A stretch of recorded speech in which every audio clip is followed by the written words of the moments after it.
Malam, perkenalkan saya Jessica Injena Limaran dari kelas TAGA dengan NIM 280256746 akan melakukan wawancara studi bersama dengan mahasiswa dengan tema pergeseran bahasa Indonesia di media sosial dan dampaknya terhadap karakter masyarakat studi wawancara dengan mahasiswa aktif. Di sini saya bertemu dengan salah satu narasumber melalui Zoom meeting kali ini. Silakan memperkenalkan diri. Halo, selamat malam. Perkenalkan nama saya Regen Bonatu Aritonang. Saya berasal dari jurusan Accounting. Baik, kita lanjutkan saja ya ke sesi pertanyaan.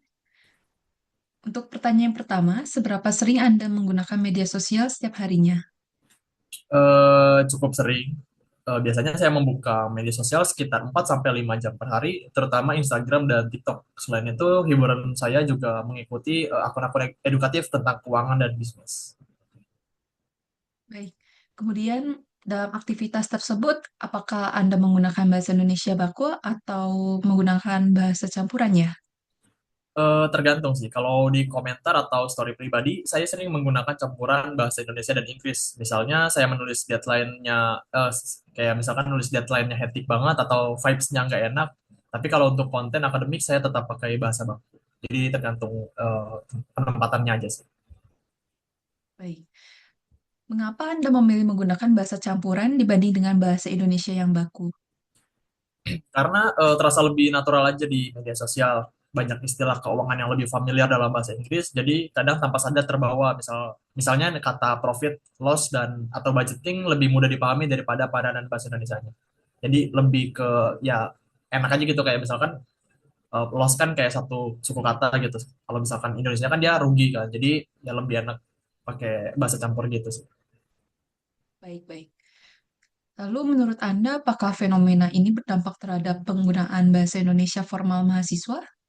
Seharusnya iya, karena kami terbiasa menulis cepat dengan gaya informal, jadi kadang ketika menulis laporan keuangan atau makalah, struktur bahasanya ikut terbawa santai. Tapi saya juga lihat ini sebagai bentuk adaptasi, bukan kemunduran. Baik, bagaimana menurut Anda peran media sosial dalam membentuk kebiasaan berbahasa seperti ini? Media sosial itu wadah utama sekarang, bahasa yang viral cepat sekali menyebar. Jadi tanpa sadar gaya bahasa yang tadinya dianggap gaul bisa berubah jadi normal di banyak konteks. Baik, apakah menurut Anda perlu ada pembatasan atau pengawasan dalam penggunaan bahasa di media sosial? Seharusnya kalau pembatasan sih enggak ya, tapi lebih ke edukasi. Misalnya kayak kampanye ringan di kampus atau lembaga bahasa tentang pentingnya menjaga identitas bahasa Indonesia. Jadi lebih ke untuk tempat-tempat tertentu mungkin kita harus menggunakan bahasa yang benar, tapi kalau misalkan bisa di keadaan yang santai ya tidak masalah menggunakan bahasa campuran. Begitu. Baik, terima kasih atas responnya, Regan. Selanjutnya, saya berjumpa dengan narasumber yang kedua. Silakan memperkenalkan diri. Halo, selamat malam. Perkenalkan, saya Mbak Kristina dari jurusan Business Management. Baik, Melani. Salam kenal. Saya lanjutkan ke sesi pertanyaannya ya. Baik, berapa lama Anda biasanya menggunakan media sosial dalam sehari-hari?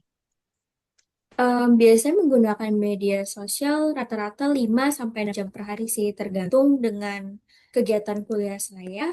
Biasanya juga saya aktif di Instagram, TikTok, di Twitter, dan LinkedIn juga buat nyari-nyari peluang bisnis dan inspirasi pekerjaan. Baik, selanjutnya, apakah Anda menggunakan bahasa baku ketika menulis atau berinteraksi di media sosial? Nah, nggak selalu sih, kan kalau misalkan kita menggunakan LinkedIn, itu berarti menggunakan bahasa formal ya, jadi disesuaikan aja. Tapi ketika saya menggunakan Instagram, menggunakan Twitter, dan TikTok, ya saya menggunakan bahasa-bahasa gaul, kayak mood booster, vibes, healing, dan meme-meme Indonesia lainnya ya. Sesuai platform aja sih, Kak. Baik. Kemudian, apakah Anda merasa penggunaan bahasa gaul tersebut bisa mempengaruhi citra profesional?